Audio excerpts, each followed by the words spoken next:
Hello, everyone. My name is Uzair Hashmi, and I welcome you all to our next session, where we have research consultant from University of Bern, Mirth, who is also the head of program representative in Erasmus Mundus Association. So I welcome you all. And thank you so much, Mirth, for joining us on such a brief notice. I really Thank you. appreciate it. So I would request you to just start off with your introduction, your background, where you're from, and what you're doing now. Right. Cheers. So my name is Mert, as you mentioned, and I'm a medical doctor by training. I graduated in 2017. And after practicing for a year, I decided to further my education with master's, and I chose Erasmus Mundus for that. And I started my first master degree in 2018, and I graduated from France in 2020. And since then, I've been working at University of Bern as a research consultant, and currently I'm mostly working on COVID-related issues and proportion of the asymptomatics and etc. So basically, we are doing research on COVID that informs the policy. Okay.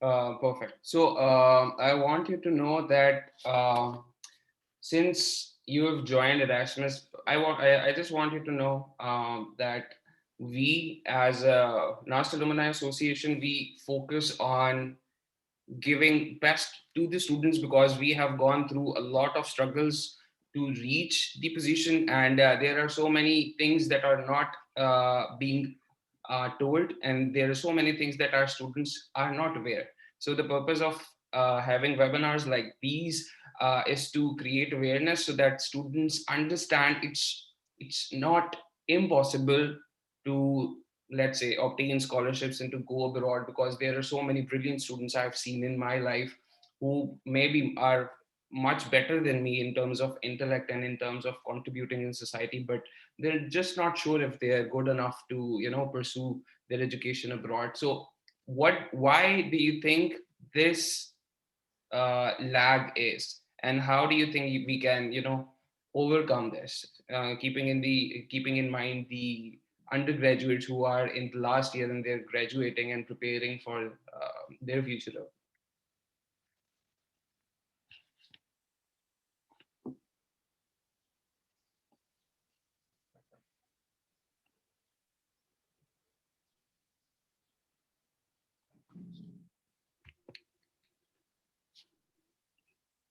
Sorry, I lost you for a second there.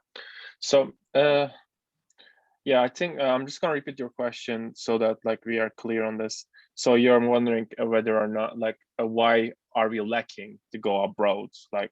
Okay. So I think one of the things that I can say basically, firstly, obviously people don't know. They don't know which opportunities there are. And obviously in whichever university you're in, you're always being taught of the lectures, I don't know, if you're a medical doctor, for example, you learn about anatomy, you learn about pharmacology, but nobody teaches you opportunities abroad, there is no lecture about how to do Erasmus. Mm-hmm. So that is, I think, very important, because I think students should know, and they should do their own research as well, but they should know about opportunities abroad, because even though they don't want to live in abroad in the future, I think it's an experience that everybody should get once in their life, because it's just so, the things that you learn abroad, it's just so different than things that you learn in your own country. I'm not talking about lectures, of course. I'm talking about the cultural aspect. I'm talking about the understanding the world better, looking the world with wider eyes. So firstly, people, they don't know, and secondly, they're scared. It's just because we are in our country, we speak the language, we have friends, we have people that we know. So it's just scary to go other part of the world, we are all alone. So I think that's one of the other problems that people are facing right now before going such an adventure. And the third, and maybe the most important, is the obviously budget issues, because if you are from Eastern countries, for example, Turkey is not a very rich country. So if you're going to any European country, and you're gonna struggle, because it's just expensive, and you need to have a scholarship, and scholarships are always very competitive. But so those are the main issues in my eyes, I would say. So since we're talking about the issues specifically on the scholarship, so I just want you to stress on students, let's say, who are not financially independent or financially strong enough to pursue a private uh, postgraduate or masters abroad. So and they're like, but they're not sure what to do and how to proceed. So what's the one or two liners message to those students, that how do you prepare for your masters, and when are you in university for a 4 years program, let's say. So what's the right time to start preparing for masters, and what are the key aspects that you should consider in your mind, which would help you to be competitive when you have graduated? Because most of the time it happens that the students who who defend their thesis, who defend their final year thesis, they then start thinking that, okay, we have to start off with our masters, and it usually has a gap year or two gap years, so which Mhm. basically creates a lot of confusion in them. And of course it also puts them in stress. So what do you think is the right time for those students to start preparing for masters? And specifically we are talking about the Erasmus Mundus masters. Right. So it depends on the person, at least. I can say that. So obviously you got to be graduated before you start your master's. So, but I think it's a good practice to start to check possibilities, like from 2 years from the graduation and 1 year from the graduation. You can do your applications, and if you follow this timeline, when you graduate, your master program will be ready waiting for you. But I mean, just because you have a gap year, I wouldn't consider that as a something merely bad, because some master degrees actually, because as I told you, it's very competitive, right? And they have this pointing system, so they care about your education. Obviously they care about your grades, and they also care, some programs do, like myself, like Europop Health, uh, they care about your job experience as well. Let's say you have 1 year after the school before going to master and you work somewhere, that's a plus for your application. Mhm. So it's not, also, like, let's say if you're into masters and if you're into academy, like you can use that 1 year to publish something. You can actually like work on an article, publish something, and actually make your application stronger than the others. So that's always an option as well. Right, right. So I want to focus more on Erasmus Mundus programs. So how about we start off with the Erasmus Mundus, the structure, the general structure of the Erasmus Mundus program, and we can dive deep into your program, for example, so that Mhm. our audience understands it pretty well. And then we're gonna talk about the importance of Erasmus, the importance of the structure to produce leaders in carve innovation. Cool. So let's make it general. So basically, it is, so every Erasmus program, they're different than each other. So they have different universities, different consortiums, different structure.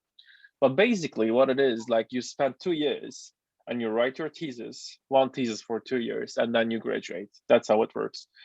And in terms of like going deeper into my program, for example, my program is 1 year was in Sheffield in UK. The second year it was in Paris, and the last 6 months I had to do internship, which I chose Switzerland, Bern. So I was in 3 different countries for 2 years, and in the end, I wrote my thesis and graduated from 2 different universities, both from Paris, French Public Health University, and French Public Health School, and also University of Sheffield. Mhm. So in the end, like, the main thing that you should know, it's just every program is different. Some programs they have like 4 different countries, some they all have only two, and in the end, like, the main purpose of it, you just change the location, you learn from different universities, so you have better perspective of academia, and like, you experience more things, I would say. So that's the one of the benefits of Erasmus Mundus, I would say, like, one of the big benefits, because you get to see many different countries, and you have a chance to do networking as well, which is very, very important at the master level. So if you know professors from like 3 different universities, that's amazing. Like, you can use those professors, like, not use, obviously, like, you can get their help to Mhm. find a job, like, for maybe even for PhD. So that's a big advantage. And yeah, Anything else about this one? Yeah. So one of the things that I also like to stress on, like you've mentioned, is the content. Because when we are talking about the content of masters in Erasmus Mundus, it's extremely rich as compared to a simple masters, because you're gonna get the experts, like you've mentioned. In your case, it was University of Sheffield, and in Paris as well. So for nanomedicine program, for example, we have a University of Paris, the University of Angers in Pavia, and in Patra in Greece. So what happens usually is we have enriched content, and the consortium makes sure that the leaders in that particular field in Europe, they make sure that the leaders comes to teach us. So at the end, we also graduate with a lot of learning experience. That's what I wanted to add. So let's talk more about the importance of structure in creating innovation. For example, let's talk about why do you think innovation in this era, for example, for post-COVID era, is super important, and how do you think that Erasmus programs in general can help understanding this phenomena of being disruptive for an innovation? Yeah, great question. Like as I mentioned, I think it's one of those problems, like you, as I mentioned when I started, it's hard to get outside of your comfort zone. But with this master degree, with this Erasmus Mundus, you're actually forced to get out of your comfort zone, and not one time, several times. Like I was living in Turkey and I was forced to live in UK. Not forced, obviously. I want to go there, but yeah, but it is a different environment. Mhm. And then from UK, right after I get used to it, I got some new friends over there. Then okay, change the direction. You gotta go to France now. So it just again one comfort zone again destroyed and start to build the new one. I think it is very important nowadays because like as we familiarize ourselves with different conditions, different working environments, we just get better and better. We start to understand, like for example, one of the things that I realize is that UK academia is like very qualitative, just about ethics, the things like words going around. It's not, it's very subjective, I would say. But when you go to France, it's just like all about maths. It's just like you got very quantitative. It's everything based on the numbers, and it's just two different approach. Mhm. And they both right, and they are actually both missing something.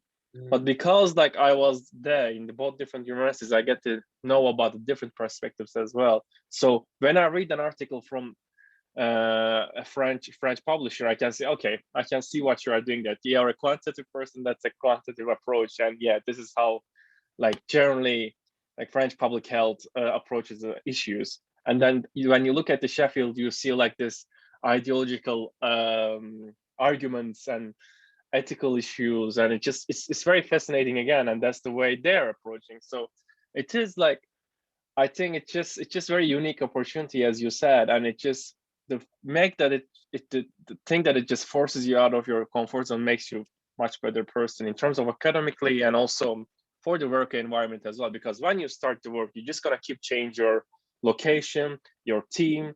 So if you get used to these things, when you start to work, you're just gonna be ready to work. It's not gonna be like, oh, okay, I gotta get used to for a while, which means that in the end, like you're gonna be more competitive when compared to other people because you're already used to these kind of things. Yeah, yeah. One of the thing I also would like to mention over here is the consortium members and the coordinators. They make sure to make you feel at home. I mean, I have not Well, that seen. depends on the course actually. Like you might be lucky. I'm lucky too. Like because I am head of PR net, I heard some PRs they are not very happy with their consortium.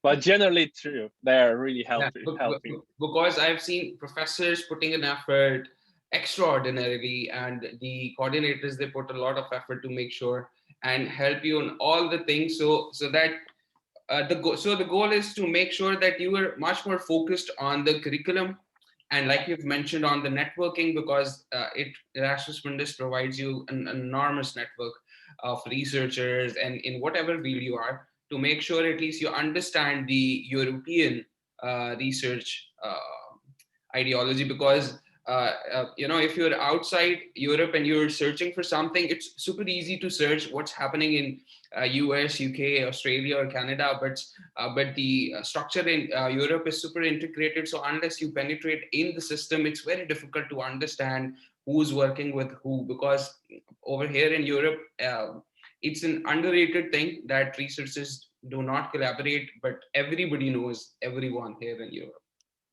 Yeah.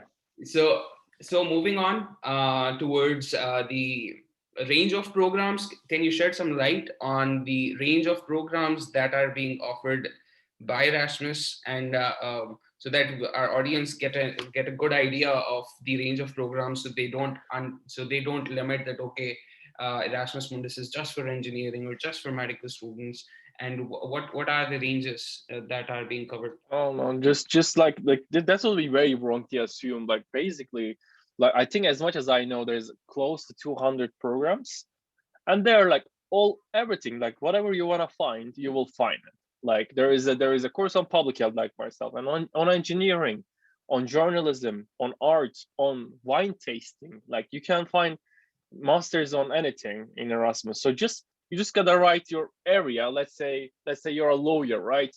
So you just like go to the Google and write uh, law school and plus Erasmus Mundus. You will definitely find something. It just there is no way around, because there's so many different programs. Like there is something for everybody. I'm pretty sure.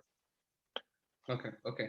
And while you were discussing more on the students to have work experience, and when you were talking about the gap year, for example, so how do you think that Erasmus? Let's be more specific in this. That how much do you think work experience is necessary to be more competitive, or how much, if you have, let's say, research or review articles in that case, is important to be more competitive, or is it just your personal statement that should be enough, or is it just your IELTS score, IELTS or TOEFL score that should be enough?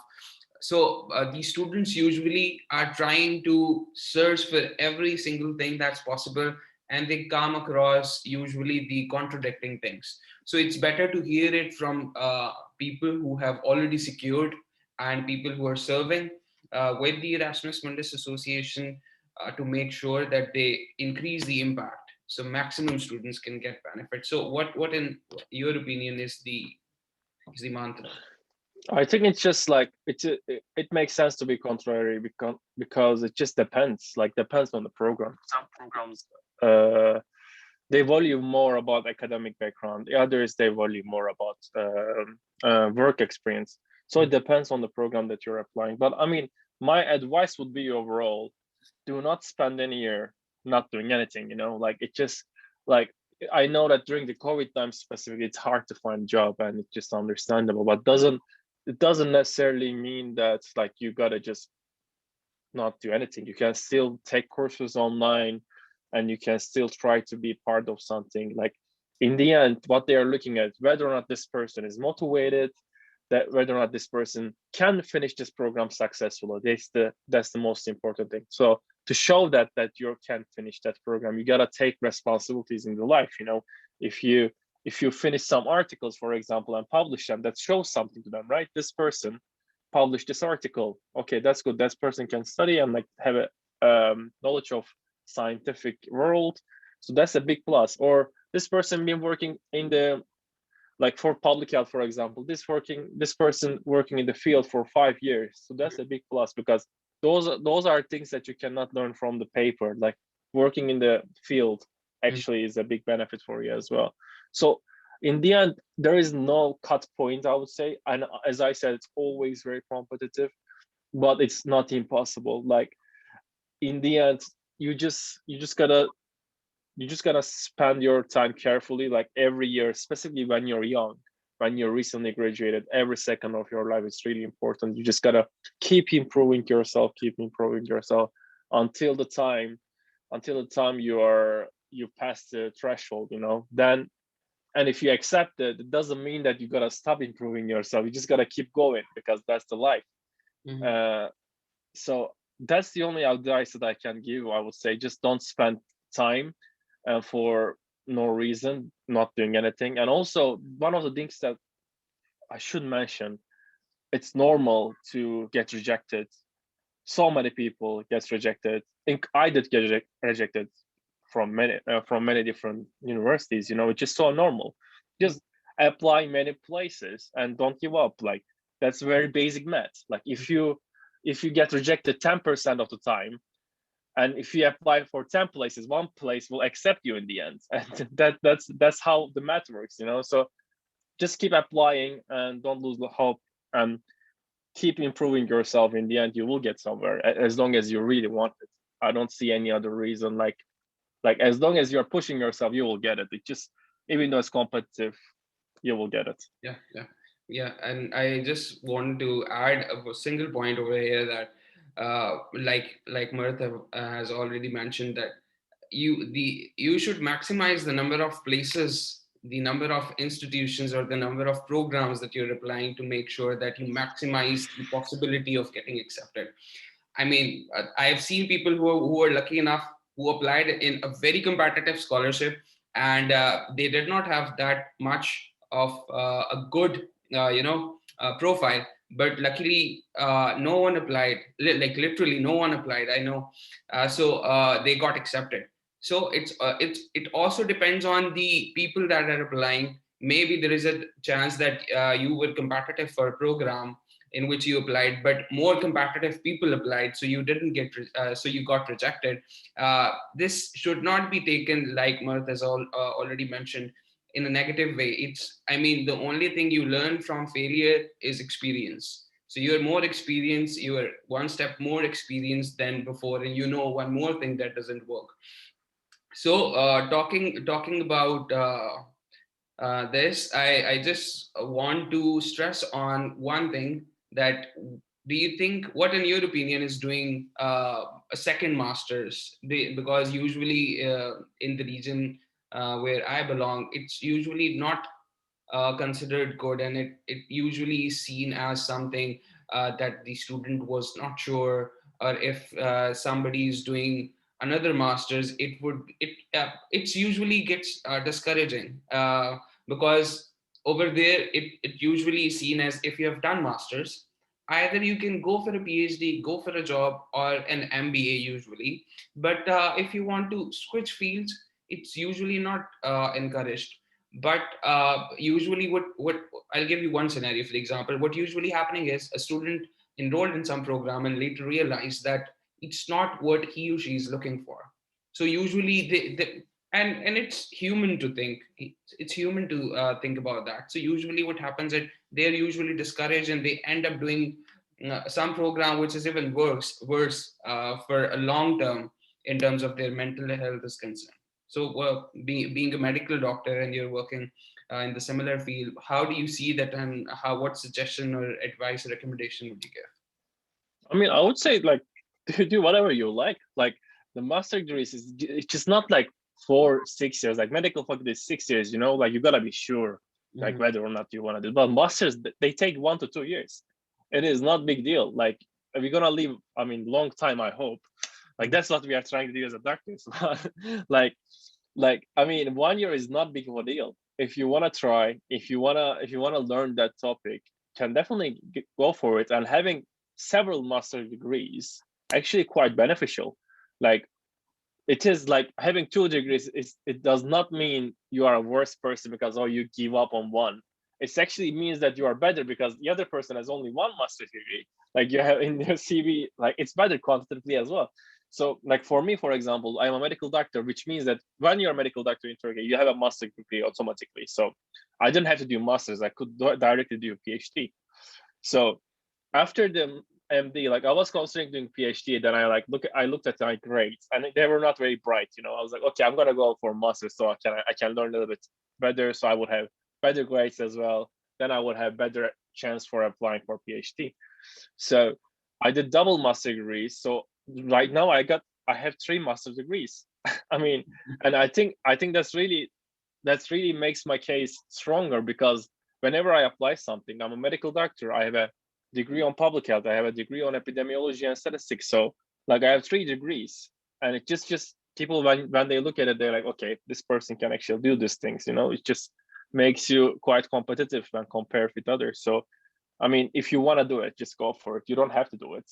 But like, if you want to do it your second master, go for it. If you want to do it your third master, go for it. I wouldn't like. It's just a person's. Like I have a friend. He is doing his fourth master right now, and he's like a machine. So like, I don't know. I don't understand like reasoning behind of people thinking that, oh, having second master is bad. I don't understand that reason. Yeah. Okay, okay. So let's talk more about, because I would want to take this opportunity to at least promote your program in which you did your master's from. So I just want to know, for students who might be interested in the public health, because there are so many students from my university, because they're from the biosciences department, and they have seen some very successful seniors in public health. So why what advice do you give to the students who are from the biosciences or biotech background, who are interested in public health, who want to pursue, for example, their career in policy making, let's say, for example, to plan themselves ahead for this? And what are the future career options they can have after graduating from a biotech background, not from the medical doctor, from the biotech Yeah. background? Yeah.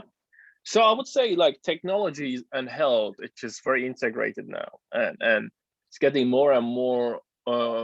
There's more and more opportunities on this area specifically. So, like let's say there's a problem, uh, let's say in the one of the poor countries or like the pride areas, like with the technology that we have right now, we can solve that problems that used to cost a lot of money. Now it costs much less with better technology and better techniques. So basically, public health actually using lots of technical people like biotech people to reach these people, both in the like rich countries and the more deprived countries. We are trying to make everything more accessible for people, like in terms of health, and technology is helping a lot for this. So in terms of if you really want to do like public health and policy making, you can certainly do as a biotech person. And I think we had some people like that in our cohort. Um, and and there are different programs that you can choose as well. It's just like public health itself is not just for doctors, it's for public in the end. So everybody should have saying about health.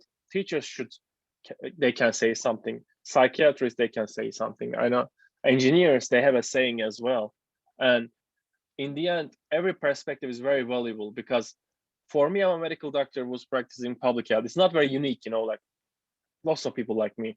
But like in terms of engineer practicing public health, that is quite unique, and we would like to hear from those brains, because those approaches very different than how we approach the world.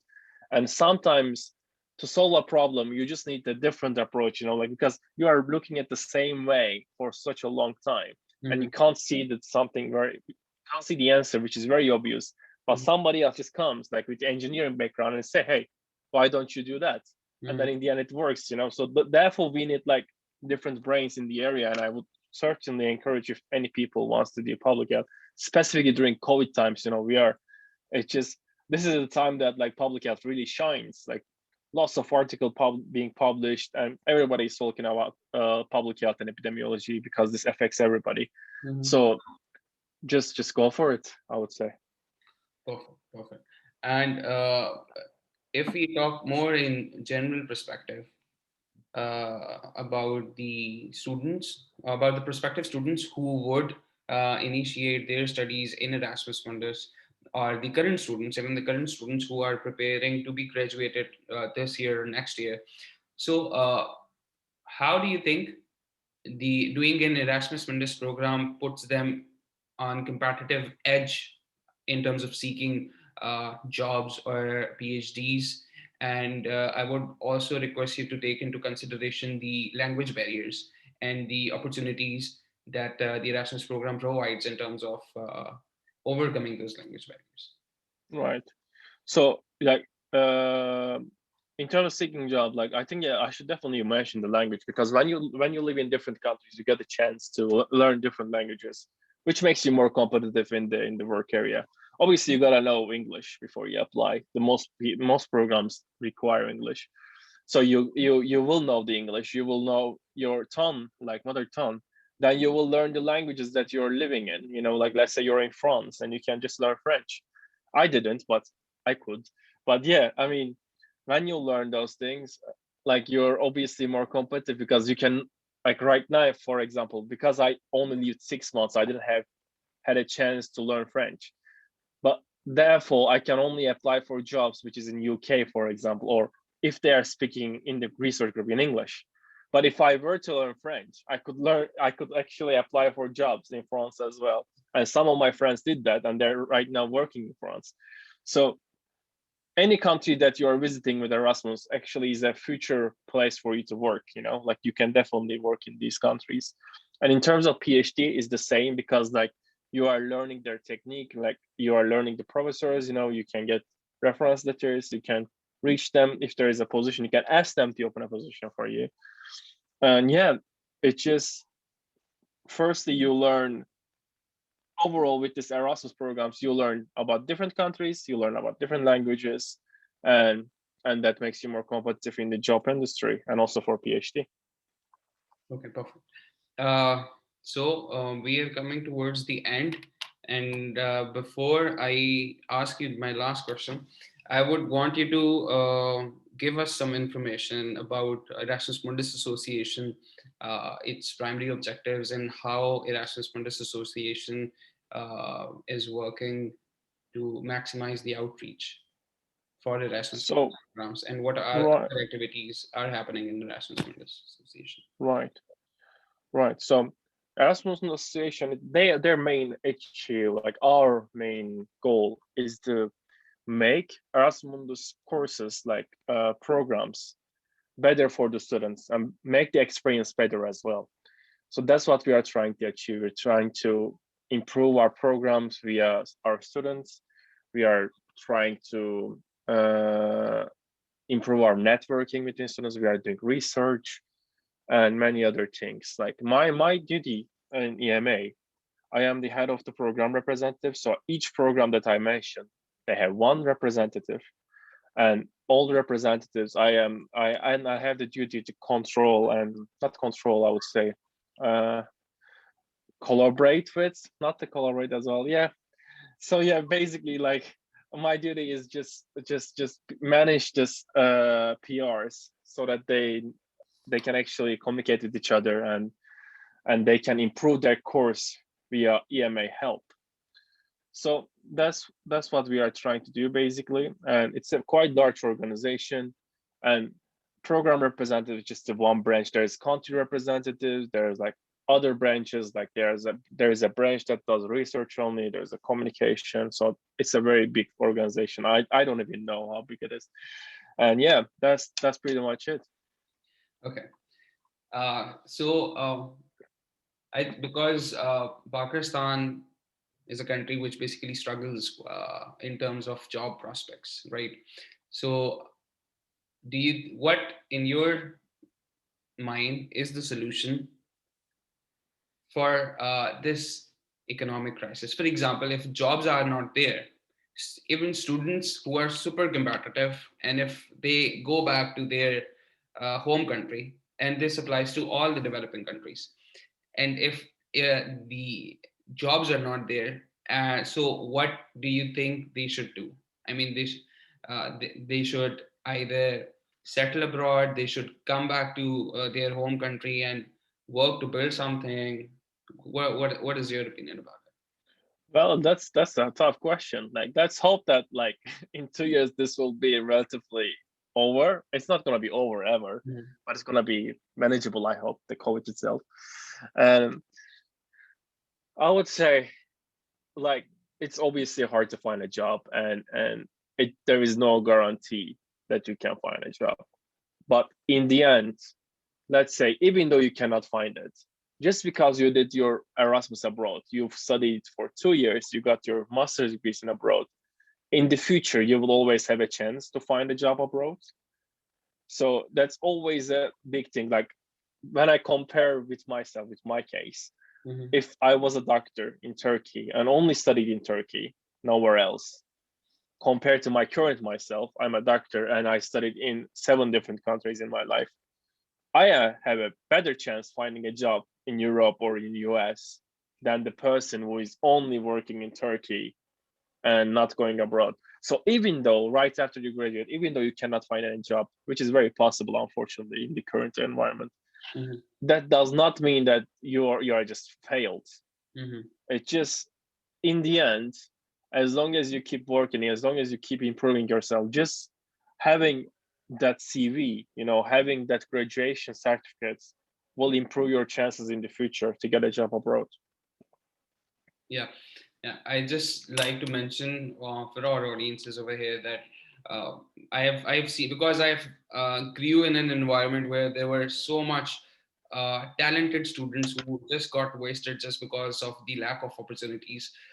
So I would just, but that's how at least I think. But I mean, there might be someone who disagrees with me, because usually what happens is, the in developing countries, one of the lacking thing is the infrastructure.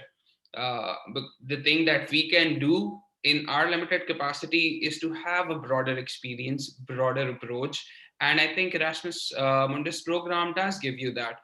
In whichever program are you going to go, there is a practical implication, a practical application of it, which makes it super easier to convert it into some sort of startup or a business in whatever scale. So even if there are no job opportunities, we as individuals should understand that to build infrastructure in our limited capacity, which I think, given an Erasmus Mundus program, becomes much more clearer. How do you get to, how to prepare that checklist? So even in case there are no job opportunities, I'm specifically talking right now in terms of the developing countries, it's easier for us when we are abroad. Let's say, for example, if I collaborate with Mert on some topic, that and let's say we come across with the clinical research organization idea that basically does epidemiological studies. So there is a possibility that we may come up with a solution to provide consulting services to the higher organization to conduct studies in these developing countries, which I think would be a great idea. So similarly, the bottom line is to build an infrastructure that would at least create opportunities for local people over there in that developing countries, to at least help them sustain. So the rule of thumb is to have the infrastructure built so that we create more job opportunities. And if similar people joins board, we can create a culture that basically is a startup culture, if we can say that, that promotes uh, this kind of strategy. So we make sure that slowly and steadily, like Mark has mentioned, that it's a very tough question, and it's not and there is no one simple solution to this, but at least we can contribute our part. So my request to all the viewers over there is to think in this perspective. I mean, it's easier to find job where before coming to the master's program. And I also would recommend that at least you get some industry experience in whatever program you are in, so that we ensure that while you are studying for your master's program, at least you can integrate or make relevance of from your previous study, so that you grow as a person, as a professional, and you understand how this program, whatever that is, can be integrated. Because there are so many things that technology has given us, which and the one thing is super that we have the technology has given access to reach out to people in whatever thing that we are doing. So to cut the long story short, Erasmus Mundus program, I think provides you a competitive edge for that. And I have seen people growing exponentially. So at the end, I would just want Merck to give the advice for students, for both undergrad students and for both the postgrad students who are currently in the Erasmus Mundus program, how to position their future and how to maybe how to think big and not think small. I'm sorry, I didn't get The the last last part. Yeah. basically I just see people that they don't think big, about the possibilities that can be done, and they usually narrow themselves to something super secure. Right. Yeah. Yeah. I see what you mean. So I would say, like, overall, like from my experience, like, I don't know if it's the right analogy, but I'm gonna say it anyway. So think about the people like a herd of sheep, right? So like herd of sheep, they always follow the sheep in the front. So the thing is that when you follow that herd, it's very crowded. It's very hard to get. It's very hard to get in front, you know. So, but if you choose as a sheep a different direction than the other sheep, it's the pathway. It's gonna be scary because you don't know. You're alone. Like there could be some wolves, like different things. But in the end, that pathway is much more open. You know, there is not many sheep around that pushes you back. So in the end, choosing a different direction than your peers could look scary at the beginning, but because there is less competition in that direction, it's going to be much easier to progress. So if you like graduated from the university, and if you are trying to, like, in my country, for example, like if you're a medical doctor, you want to do you want to be a resident, right? Then you got to be a, I don't know, like surgeon or whatever, and there is an exam, and like 20,000 doctors apply for it and only 2,000 get it. It's quite competitive, so many sheeps there, right? So, but it's very like, but if you get it, you're gonna be a surgeon. It's great, but it's just too crowded. And is it even good to be a surgeon in Turkey? It depends. And if you choose the other direction, you say, okay, how I'm gonna feed myself? Like how I'm gonna make money? Like it's just like I'm gonna be safe or whatever. You could have some problems, which I did when I was doing masters. Like financially, it was quite tough, and it wasn't an easy choice for me, but in the end i I was able to publish much more than my friends, for example, in the medical field. And I am in my, I would say, compared to my peers, I'm a much better place academically, and I wouldn't be able to those things if I was just being scared and just following the crowd, you know. So therefore I would just suggest people, as you said, think big, like you are saying, think big. But I'm saying just like, just leave the herd and just go the other direction to have easier pathway for you. More scarier, but in the end it's gonna be easier. So yeah, that would be my suggestion. Yeah, I think this is the baseline for all the things, that do whatever you believe in, even no one is following it. Because there is a quote, I think, if I'm not wrong, from Nelson Mandela, and he said that everything seems impossible unless someone else does it. Right. So like Martha's mentioned, just follow what you think is right, and at the end of the way, there will be people who would start following you if you provided you're persistent. So with this, I would like to thank Marth for taking time out for us specifically from his busy routine, and I would like to thank all the viewers who are listening to this. The goal is to make sure that you get the better opportunities and better experiences for the Erasmus specifically we are talking about, so that you can grow as a person individually and grow as a professional. And we at NUST Alumni Association and the Erasmus Mundus Association are just a message away. If you want to reach out to us, our contacts have mentioned on our respective websites, and it's super easy. If there is any query, you can reach out to Mirth, you can reach out to me. and we'll be there to answer all your questions. So with this, I would see you in our next webinar. So until then, take care and goodbye.